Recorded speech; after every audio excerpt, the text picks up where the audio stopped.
Ida asked the question, like, how do we, maintain balance? Well, that's actually the answer is, how do we in such a small space have so much space? You know what I mean? Rather than having a lot of clutter and a lot of things and all that. But the answer is a perfect segue into talking about Qi Gong, traditional Chinese medicine, because the answer is always balance. Balance is one of those principles that is empirically evident in nature. Like, we can see it everywhere. We can see that balance is always changing, balance is always moving. And when balance is disrupted, things kind of go haywire until it can be reestablished.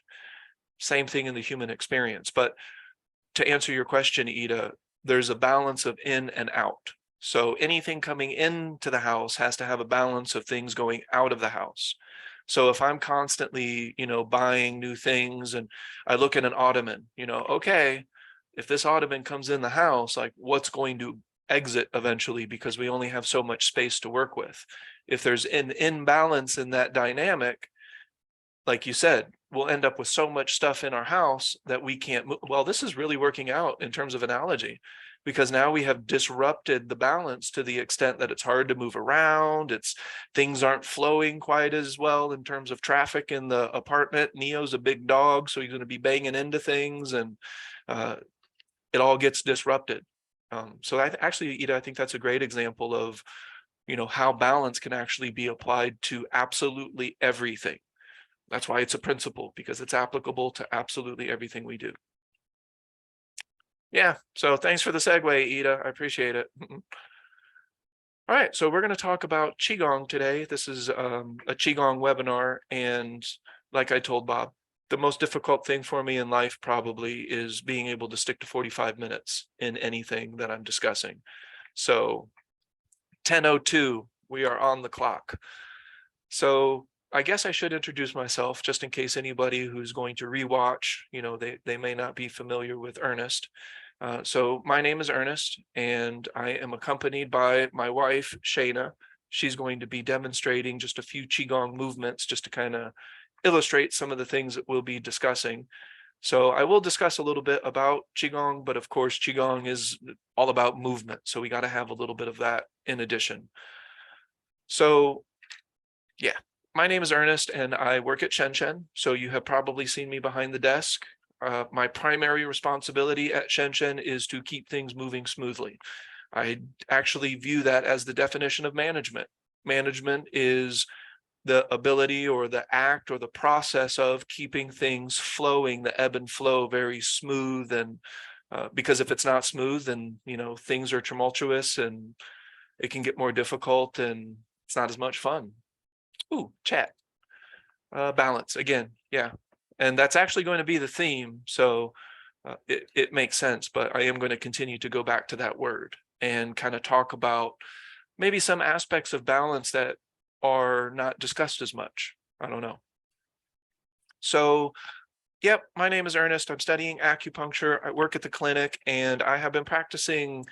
I started in martial arts like right out of high school. It was like 1997, or that was still in high school, 1997, 1998. I didn't do very well at first. I didn't really like it. I felt like it was a little too aggressive for me. I was really learning about myself, but I wanted something to help deal with anger. I found myself in high school, I was just an angry kid, angry at myself, angry at my family, angry at being angry. It was a vicious cycle. So once upon a time in high school, I learned a little bit about, actually I didn't learn, they glossed right over, it was a world cultures class, and it was Eastern philosophy, and they talked about Buddhism and meditation for about 3 minutes. And so I knew if they're glossing over it, that it must actually be really important. So I launched an investigation on my own, and that led me to a Kung Fu class. At the beginning of every Kung Fu class, and this is actually quite common in Kung Fu is traditional Chinese martial arts. So something that's very common in martial arts is to use Qigong as a warm-up. So that's actually where I began learning Qigong, but I really got dedicated to it when I started doing Tai Chi. So that was probably about 2009, 2010 is when I really was investigating and starting to create a daily practice out of Tai Chi and Qi Gong. So that's a good segue into, what is Qi Gong, give some examples, how does it look, and then also talk about how it looks at Shen Shen. If somebody were to sign up for the Qi Gong one-on-one session, what is that? How does that look? Why would I even want to do such a thing? So we can cover all of those little things. So I don't usually use notes. This has like 5 words on it. I'm not a big note person. I don't really plan things in advance. I've always gone on the basic thesis that if I really know what I'm talking about, or at least I think I know, that's always nice, then I'll be able to discuss things and develop a discussion and an explanation to some extent. So hopefully that's what this ends up being. But the 5 W's is always a great way to start with everything. The who, what, when, where, why, and how of Qi Gong. So what is Qi Gong? Qi Gong is essentially, just like I mentioned at the beginning with that management, that smooth ebb and flow. It is the self-care practice of traditional Chinese medicine. Traditional Chinese medicine is almost a completely different way of looking at health, looking at the body than we see in the United States and other countries with Western medicine. So traditional Chinese medicine focuses on one thing primarily. Everything will come from that, and it is balance. Maintaining balance in a world where it can actually get quite difficult to feel comfortable balance and feel comfortable solidity in our own experience. Qigong is something that has been designed to help a person establish and maintain balance within themselves on their own. So it's something that is supposed to be more of a daily practice, something that we do either a little bit or a lot of it, or maybe even just touch on at some point each and every day. That's actually where Qigong and most things gain their momentum, is in the consistency of practice. So with consistency, typically will come a certain type of quality that will lead to a wide variety of benefits. So Qigong is an ancient movement system that combines breath, movement, and intention. And that is designed to help a person establish balance, maintain balance, and to kind of do it on their own. So in traditional Chinese medicine, Qigong can actually be a type of prescription. They will tell you to go home, do these movements, do them every day, maybe take some traditional Chinese herbs, and then come back in 2 or 3 weeks for a checkup. So that's kind of what Qigong is, and that's my approach to it as well. So of course, why would we want to do Qigong? Why would we want to do anything? Why is always important.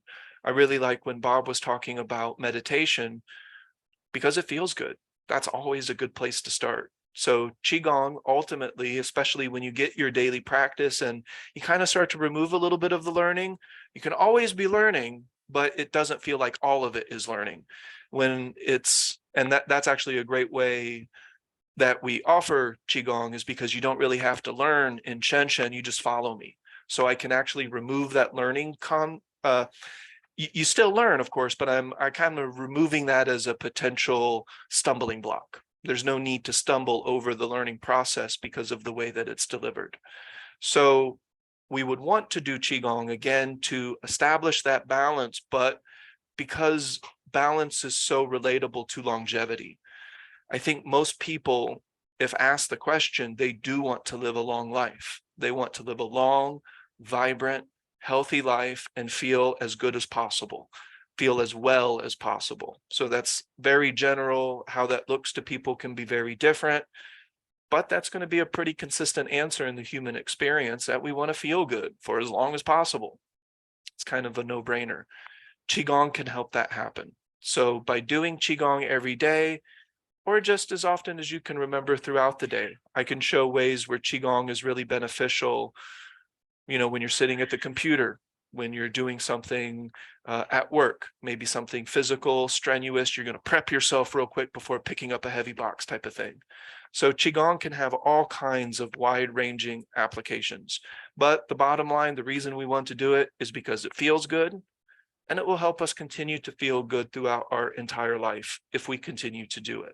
And then, of course, the learning is a lifetime thing. You know, it's a commitment to always learning, always growing, and always ultimately discovering new things about yourself. So Qigong is exceptional for all of those different things. And remember, it's using movement, breath, and intention. 3 basic ingredients to create so much benefit. So it's no wonder that it's considered a cornerstone or a pillar of traditional Chinese medicine.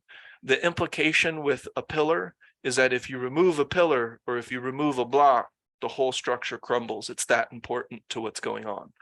So that's kind of why Qigong is being offered at the clinic, because it is really important to the overall scope of wellness in the relationship to traditional Chinese medicine. Hi, Lisa. Thanks for hanging out. All right, so we're doing the 5 W's, the who, what, when, where, and how. That is a very, I don't know if it's generic, but it's just very common, and it really just kind of checks everything off as you go. So makes sense. Who is Qigong good for? Now, this is kind of a debatable theory to a certain extent, but Qigong is usually something you want to start with the intention after puberty. You really start to add a lot of the Qigong intention after a person is about like maybe 17, 18, 16, just depending on the person. The reason is in traditional Chinese medicine, Qi is still developing.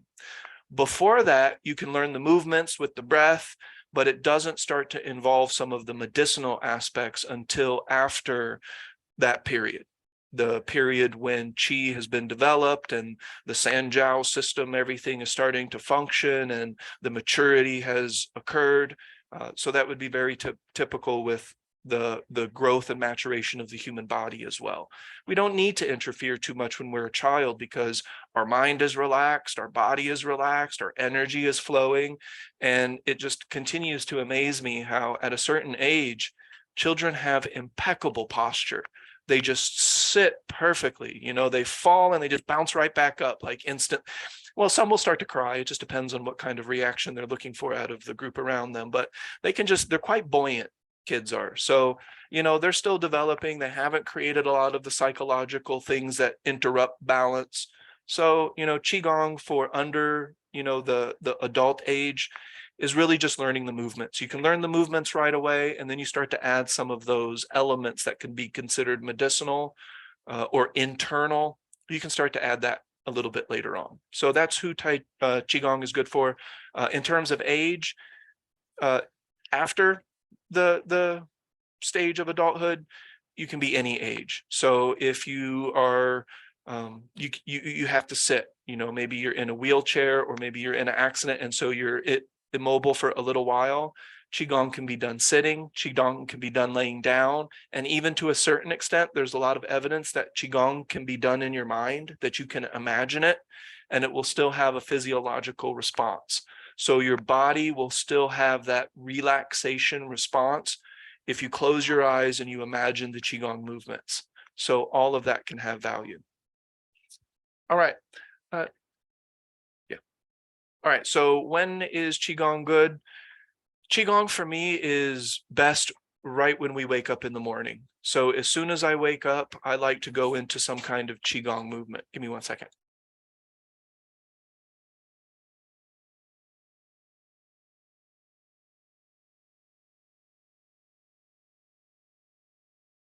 All right, that's the fun stuff about live webinars is I have a cat and she's making just a little bit of noise. Give me just a second. Shane is helping. Okay. They're not always cute. I'm just going to say, like, I love them to death, but they are not always cute. And she's an old kitty. So, all right. So when do we do Qigong? One of my favorite ways to do Qigong is a part of a relaxation response throughout the day.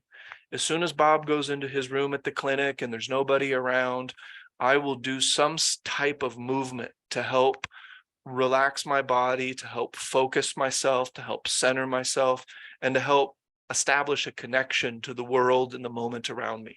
So I'll do that with movement. And that's two of the main, well, that's actually all three of the elements. I have intention, I have movement, and I have breath.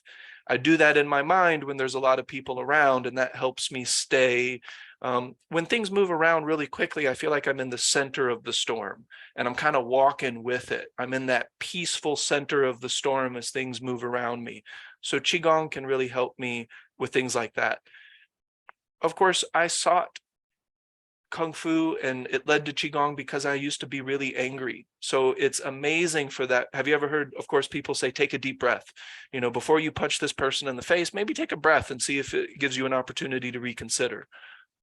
Add the movement and the intention with it, and you now have Qigong on the go.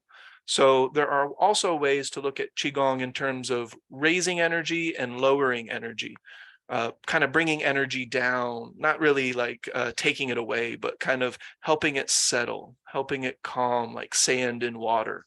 But there's also a way to get that sand moving in the water and kind of zipping around a little bit more. So in the morning, I get it zipping.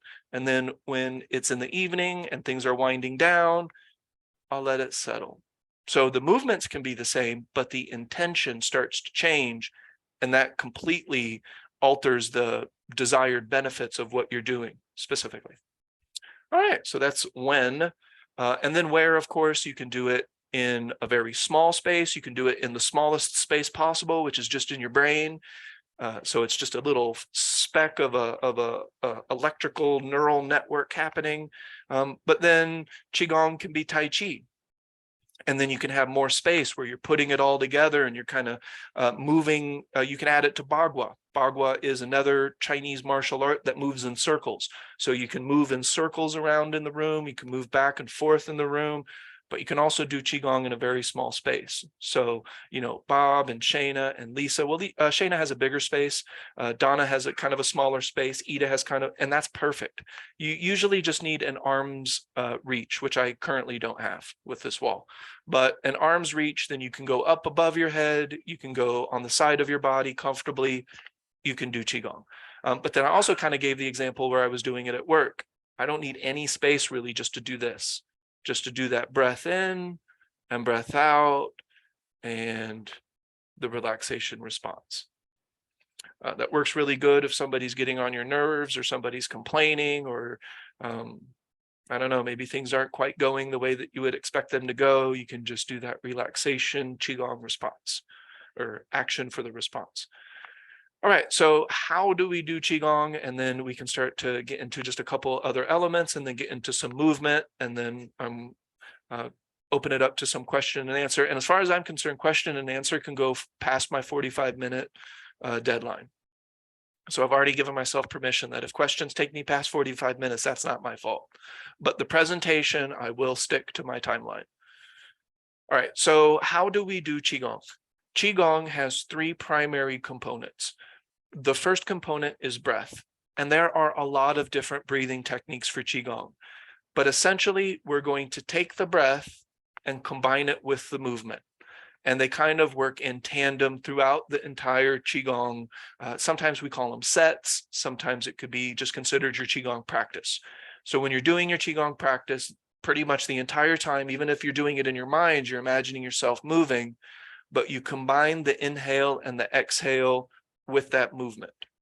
Sometimes there can be strategic tension. Sometimes there can be strategic relaxation. And we're going to give an example of that with Shayna. Sometimes there can be a strategic holding of the breath. Sometimes breath can be more rapid. Sometimes breath can be through the mouth, like you do a little through a straw exhale. And sometimes you breathe in and out entirely through the nose. So there's all kinds of different ways to interact with Qigong that can yield different results. But generally, and ideally, with all Qigong, especially the stuff that we do throughout the day, we want to breathe with the least amount of muscular tension to perform the breath. We want it to be smooth. We want it to feel good. We want it to be as effortless as possible, outside of specific techniques to yield specific results. But if we're just looking for relaxation response in general throughout the day, we can just do a smooth, easy, effortless breath that eventually will lengthen and deepen on its own, so that we just don't really have to manipulate that process too much. Just attention on it, and these things will start to occur. And intention with the attention, of course. So the intention is there as well. So we breathe and we do movements and we have some intention behind the movement, and that is Qigong. Eventually, you can combine more of the elements of traditional Chinese medicine. That would be really good for targeting specific things, like maybe you're experiencing a certain type of discomfort or a certain type of pain. Well, then we can start to initiate certain types of intention to help address that certain type of pain. It will still have all these basic principles of movement and balance and different types of breathing coordinated with movement. So Qigong is always going to include some sort of physical movement. Even if it's in your mind, you're imagining physical movement. So that's still there. Does that make sense? Okay. And then I will have that opportunity for question and answer. So if a question pops up and you don't have the opportunity to ask it, maybe write it down or put it in the chat and we can come back to it later if one exists. All right, so that's how we do Qigong. We'll combine some movement, we'll combine some breath, and then there's always this side note that there's a million different ways to look at the same thing. You know, barbecue and politics are very similar because nobody can agree and everybody thinks they're right. I can go in gardening groups, I can go in stamp collecting groups, and I can go in Qigong groups, and people are going to have different opinions. All I can do is present the way that I look at Qigong, and ultimately, of course, the way that I myself do it and the way that I myself attempt to embody it. All right, so those are some of the basic things about Qigong, some of the fundamental aspects to it. We can get into just a little bit of movement. So I'm going to use Shayna. So if you want to, if it works best for you, you can pin Shayna's video because it will be bigger. And all we're going to do is follow along. Like I said, if you've never done this before, we'll be doing it slow. You know, Tai Chi, Qigong, this stuff is usually at a snail's pace. You can quicken it up, of course. Intention and different desires can be a reason to quicken up the pace. But in the beginning, we can definitely go slow. There's no real wrong way to do it because we're not adding a bunch of medical intention. So it's all just going to be beneficial. It's not very contraindicative. We're not doing weird postures that our knees are going to get some stress and tension. So if you can stand, this is good for you. If you need to sit down, it's still good for you. If you need to lay down, meet me after class and we'll talk about how to do that. All right, so I'm going to kind of describe the structural integrity that is involved with Tai Chi and Qigong to help prevent injury.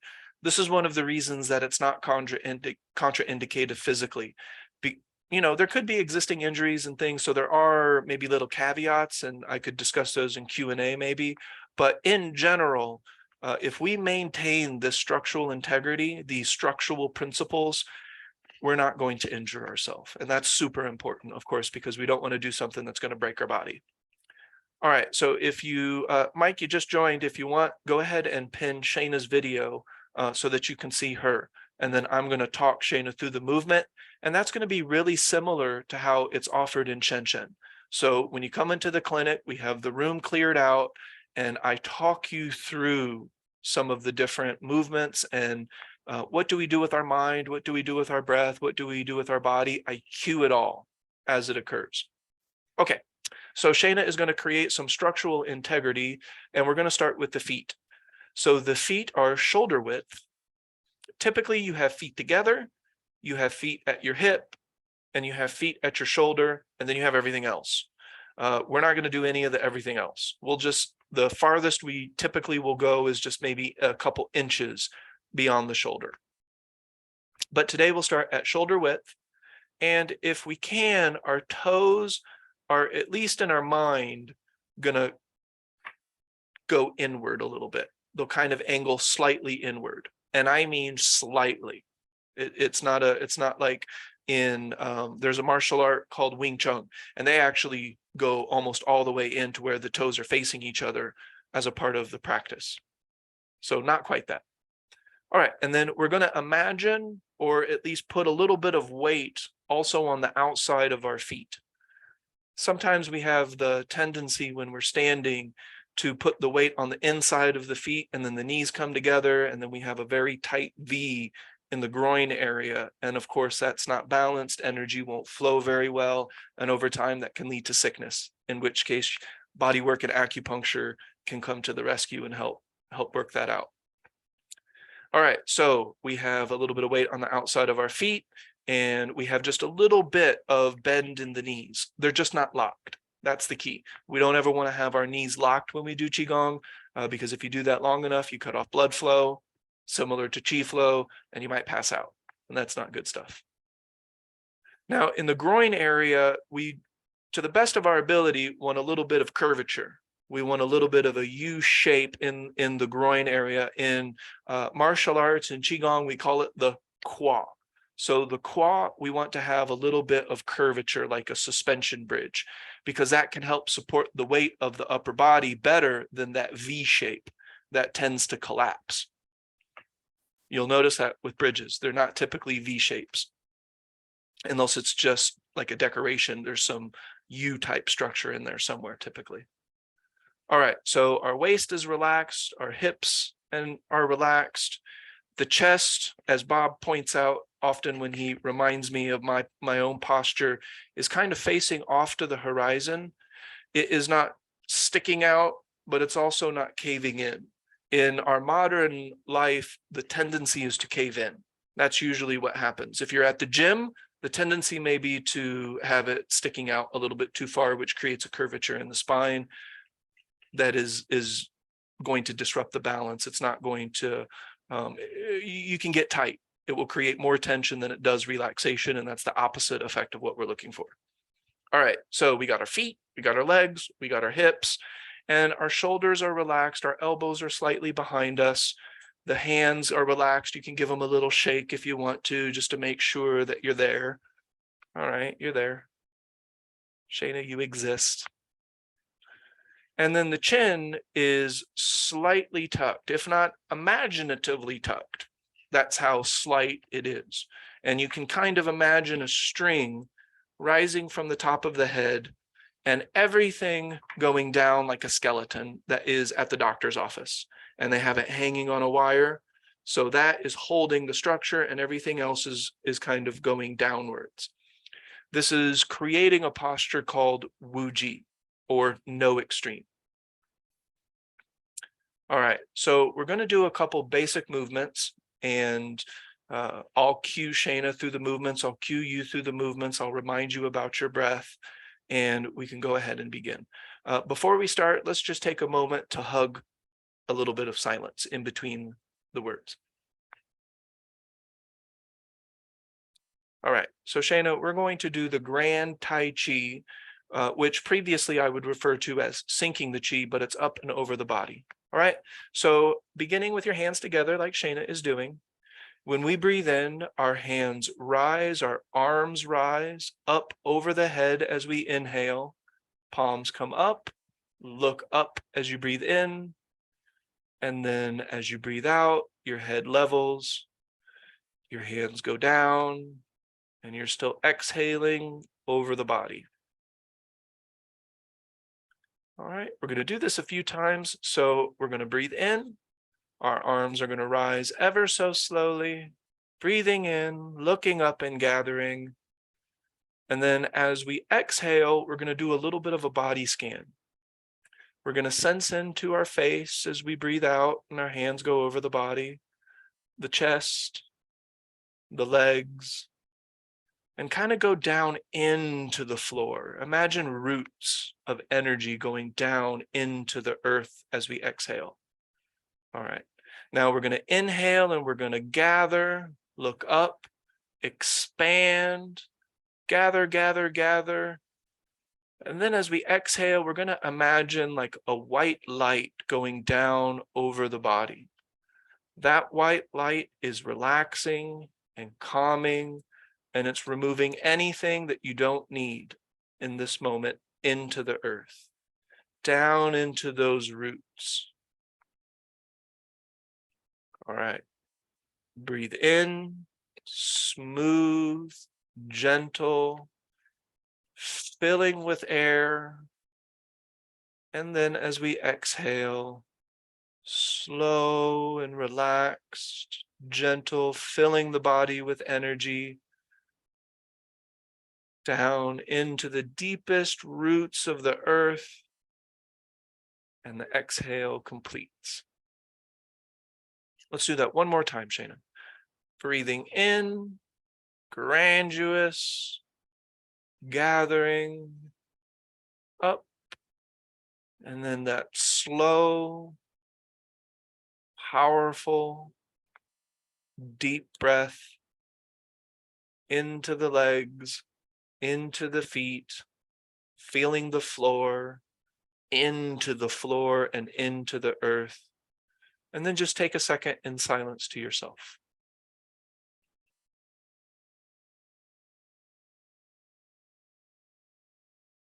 All right. I feel more relaxed just talking you through it. So that relaxation response is pretty much instant when we do this. Now, when you come into Shen Shen, or if we do this online, one thing that we're going to really do, and then I'm going to illustrate this as we do our next little movement, but we want to engage our senses. So if you're in the clinic, I light a candle, I blow it out, so we have a little olfactory, we have a little aroma in the room. Sometimes, like Bob, when he came in, I gave him some tea. Sometimes we can have a little bit of mint, or you can, I don't like gum, so I just stick to like maybe some natural mint. If you like gum, maybe you can have that, but we want to kind of stimulate the olfactory senses. Green tea right before this movement, that really hits the spot, so that's really nice. And then visually, we're kind of, when we're breathing in, when we're expanding, we're populating more of our visual data. We're seeing more of the room. Our vision is expanding and noticing more about our environment. So we have our visual senses as well. And then, of course, in the clinic, you're watching me. So that's a great way to engage your visual sense, which is usually the easiest to engage anyway. But when we're in the clinic, you'll be watching me do the movements, and then that makes it really easy for you in terms of learning how to do it and then following along. So we have our vision, we have our olfactory senses or our sense of smell, we have a little bit of taste, even if it's at the beginning or even if it's at the end.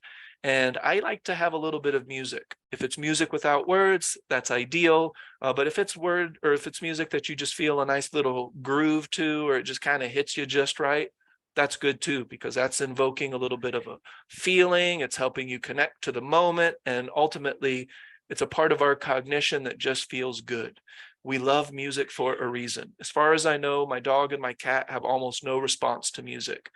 Although I've seen on YouTube and stuff, some dogs that kind of, they seem like they're getting down with the beat.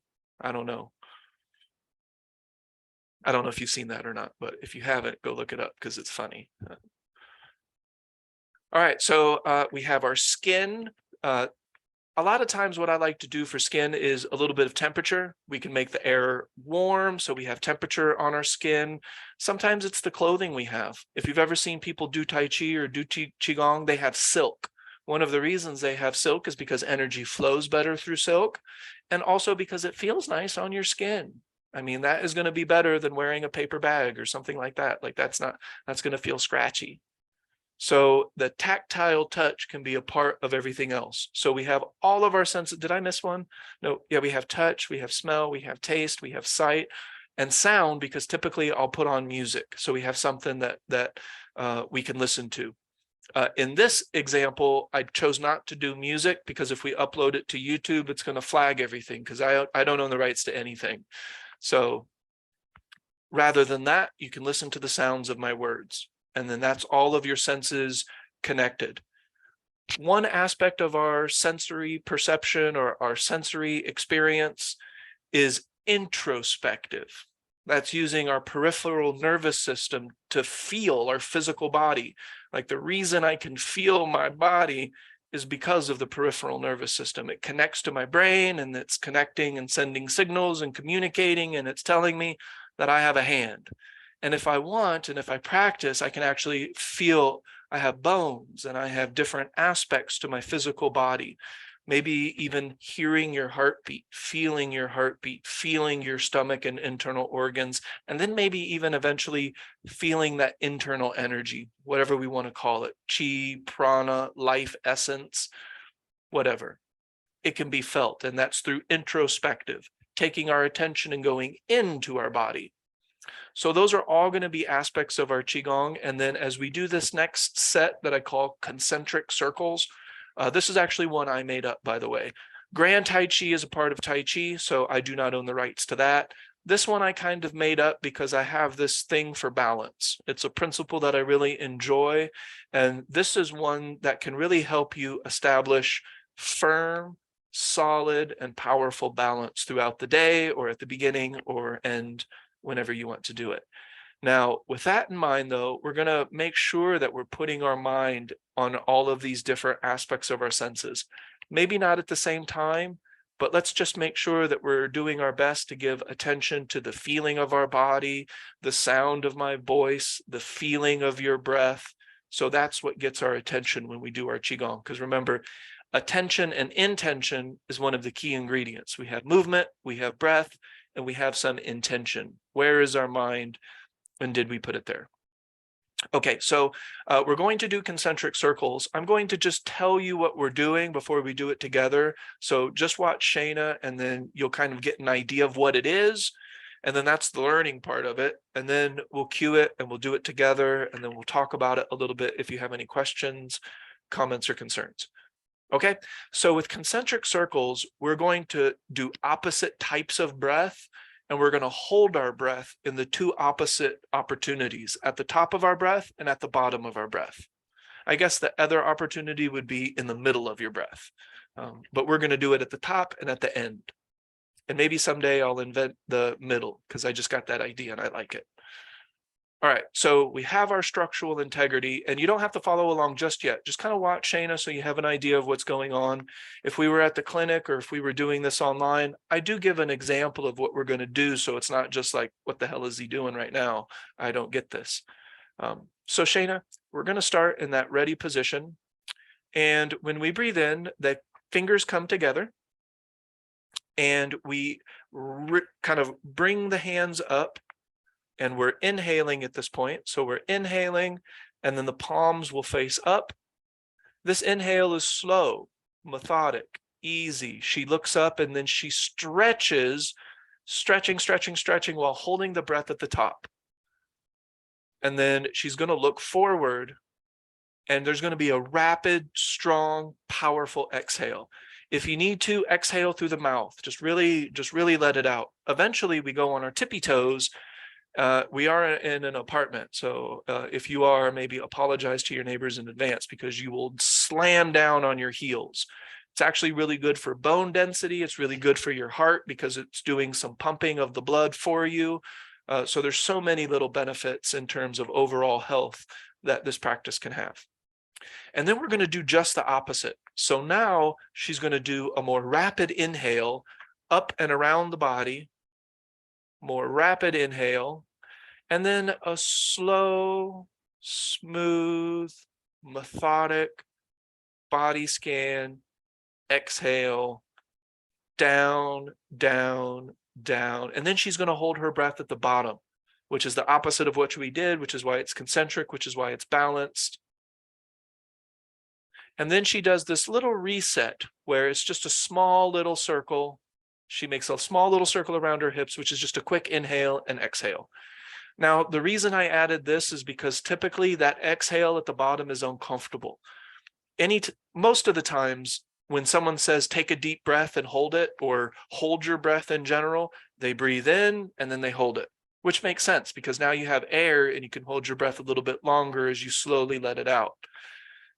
Most people don't hold their breath at the bottom, so it does feel a little bit uncomfortable at first, and this quick rotation at the end helps you to reset. And then we do it again. And according to my teacher, You only need to do this 108 times a day. I typically do it 7. Yeah. Don't tell him. I don't think he will watch this, but I don't think he would appreciate just 7 out of 108. I shortened things up a little bit. All right, so if you're ready, I'm ready, and if Shane is ready, we can begin. So this is called concentric circles, and our fingers come together, and we breathe in very slowly, very relaxed. Our palms come up, they rotate to face the ceiling, and we look up through our hands and stretch, holding your breath at the top. And when you're ready, look forward, always look forward, and rapid exhale down and let it out. Perfect. And then breathe in, the hands come up quick. And then very slowly, methodically, doing a body scan, we exhale down over the body, just like the Grand Tai Chi we did earlier, into the feet, into the roots of the earth, and then hold your breath for just a second or two at the bottom of the breath, and then do that reset. Breathe in and breathe out. Just very easy, very balanced. And we go again. Our fingers come together. Breathing in, feel like you're pulling energy up from the center of the earth through your body. And then when you stretch, you're extending, you're giving that energy back to the cosmos. And you're holding your breath at the top while you're stretching, creating space in the arms and in the lower back. And look forward. Rapid, strong, powerful exhale. Let it go. And then breathe in quickly, back up over the head. Slowly letting the energy fall down through your body, down over your chest, legs, into the earth, and hold your breath at the bottom for just a second and try to feel the ground, even though you're not touching it, that space in between, and then reset. All right, I'm going to do it again. Breathe in and the hands come together, pulling energy, clean, fresh, and rejuvenating through the body, connecting to the heavens as we gaze up, holding our breath at the top and stretching. And when you're ready, look forward and rapidly exhale down. Breathe in, the hands come up quickly, and then slowly we're letting the light and the energy rain over the body, down into the earth. And at the end, feel that space between your hands, the palm of your hand and the ground. Feel the gravity in between, and then do a reset. Let's take a second and hug that silence.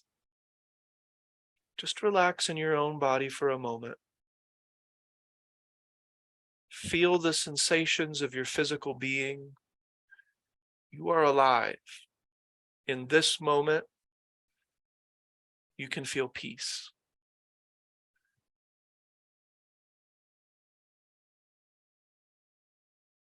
All right. And then when you're ready, you can open your eyes if they were closed.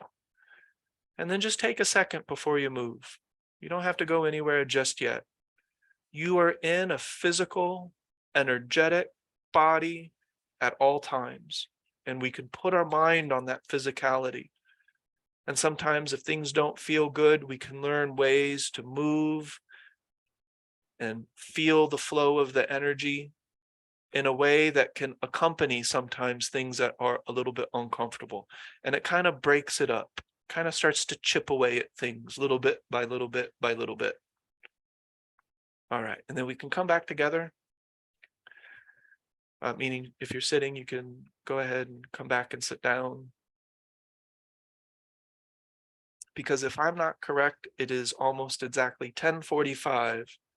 And I have completed a webinar in exactly the time that I said that I would. Minus Q&A, because that doesn't count. If Ida just asks the most earth-shattering question and I need to go into a 3-hour Sermon of the Mount, then I got to do that. All right, so that's just an example of Qigong. What did we do?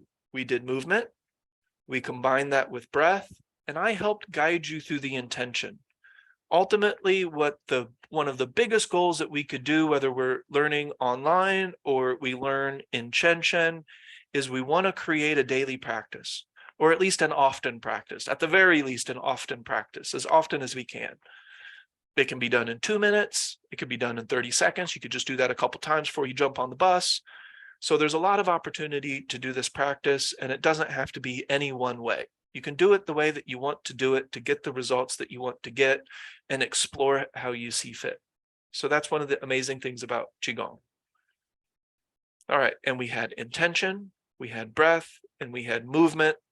And hopefully it did for me just talking you through it, but hopefully that helped incite a little bit of that response, a little bit of that body sensation. And that can kind of give you a glimpse of what I mean by that introspective attention, the ability to, oh my God, I have a body, I exist, I am here. All right, I pushed it all the way to 10 or to 45 minutes and like 45 seconds. So I think that's a W as far as I'm concerned. All right, so question and answer. How did this make you feel? Do you have any questions about what I've presented so far?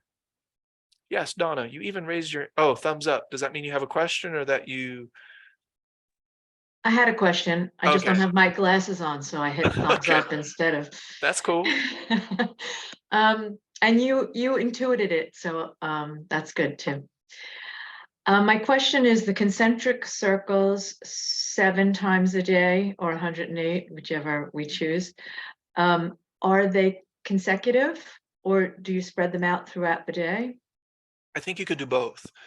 So if you do it consecutively, you're going to get a deeper response, right? You're going to get more of a profound relaxation response because of the accumulative principle and the principle of momentum. So one snowflake was a second snowflake that became a roaring avalanche.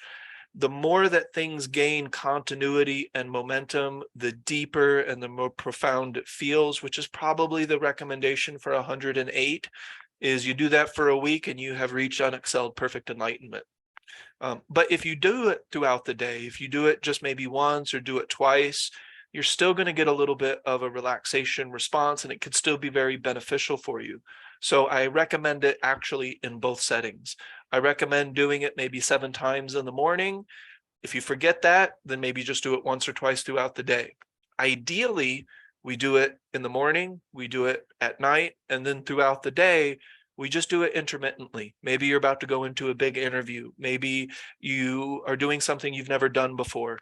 This is a great way to just check into the body, to do something other than think, oh my God, what am I going to do? How am I going to do this? What are people going to think? So it's a great way to redirect the mind's attention to a relaxation mechanism. So to answer your question, number one recommendation is as often as you can in terms of 7 through 108. I think that's irrelevant, just as much as you want to do. But we want to do it in the morning. We want to do it before we go to bed. And we want to do it just in little segments a few times throughout the day. If you can't do the beginning and the end of the day, just do it a couple times throughout the day. If you can't do that, try to do it a couple or a few times throughout the week. The more you do it, the better it feels. The better it feels, the more we're going to want to do it. The more that we want to do it, the more it starts to gain momentum and it starts to become a desirable thing. We're more likely to do something we desire than something that we think is just going to get us to something that someday we hope is something we desire. I did try to do the tippy toe and fall onto my heels because because bone density is an issue for me. I'm 64 and I do have osteopenia diagnosis, so it's important to me. I'm a little wobbly up there at the top of my breath, holding it and standing on my tippy toes. So I have some strength to regain and balance to regain. Does it matter? Do you have any process that you recommend for that? Just as often as I can. I don't want to be wobbly through the whole thing. I try to come off my toes a little less high so the balance is better, and then work my way up as the balance. I know day to day, the balance can be different. So wobbly is okay. Wobbly is okay. I mean, you're still doing it. Ideally, the more that you do it, the less wobbly it will get. And just like anything we practice, will get better. So, but you were right. If you don't go up as high on the heel, you'll be less wobbly, but also notice your timing. So when we do our stretch, you don't have to instantly go on your heels.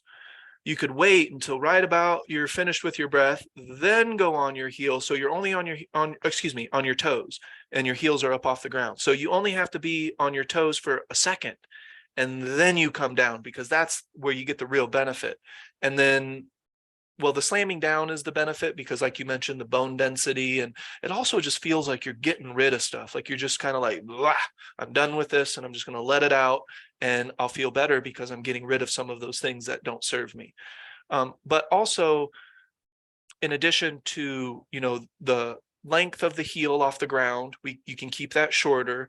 You can also, if you want to take it a little bit further, so it's the opposite end of your question, you can close your eyes. And when you are able to stand on your toes for the entire length, then start closing your eyes and see how much you wobble. And then that will also help with your overall physical balance. There is, I don't remember where it began, but there are a lot of physicians that say your ability to stand on one leg with your eyes closed is an indication of your overall health and well-being. Inner ear function, overall balance. It's a dead giveaway if you just instantly fall off. There was a lot of times where I would instantly fall off, but I just had to practice and stick with it. So it can be a progressive thing, and where you are is where you are. So if you're a little bit wobbly, all good. You won't always be wobbly the more that you do it. I did also notice I was less wobbly if I didn't look up at my hands. Yeah. I worked my way up to looking up at my hands Good point. and then Yep. putting my head forward. But if I was on my toes and looking up at my hands, if I tried all of that too fast, I was wobbly. Yes. Yeah, that makes sense. One of the ways that I aim to deliver and offer Qigong is, I don't ever want to offer something just so you can forget it. Everything that we do, that we learn, can be a part of that daily practice. And then once we have enough of our daily practice, all of the different movements, then we start to learn more about ourselves. That's when we start to learn more about the movements, and we start to take the movements deeper, or we start to add little things, little coiling elements or something that maybe wasn't there before. Like I said, I'll be 110 years old and I'll still be learning new things about my body, about my mind, about Qigong, about how I respond to things. So there's no getting there. There's no destination. I have immediate benefit, and I will continue to have benefits as long as I do it for the rest of my life. And of course you can too, if you do a Qigong practice. All right. Any other questions? You don't have to raise your hand. Yes, Ida. Thinking that I was doing concentric circles, but I wasn't doing it the way that you and Shanna were doing it. So what I was doing was going up, hands down here, coming up, and doing this, and put my head up, and then just doing that. And I thought that was it. I wasn't doing the Oh, you weren't doing the other part. or the slamming down of the heels. I wasn't doing that. So it was good to see that. Yeah. But I'm sure it was always very good for taking the tension out of your neck and your shoulders. Yes, absolutely. So, I mean, it was doing something. You were doing something, and that's better than not doing something. Heck yeah. But yeah, so now when you add the two together, you see how it has that balance, because one is rapid and then one is slow. One is open, one is closed. And of course, with Tai Chi, with traditional Chinese medicine, we have those opposites, the yin and the yang. That's always moving. That's not a static symbol. When people look at the yin yang symbol, that black and white symbol with the two dots, opposite dots inside of the colors, it looks like it's a static symbol, that it's not moving, but that's because it's on a piece of paper and not a hologram or something. It's actually moving. So they're moving into each other. They're constantly changing. Sometimes there's more yang, sometimes there's more yin. And there's always the unmanifested opposite. There's always that silence that's behind the sound, the yang that's behind the yin.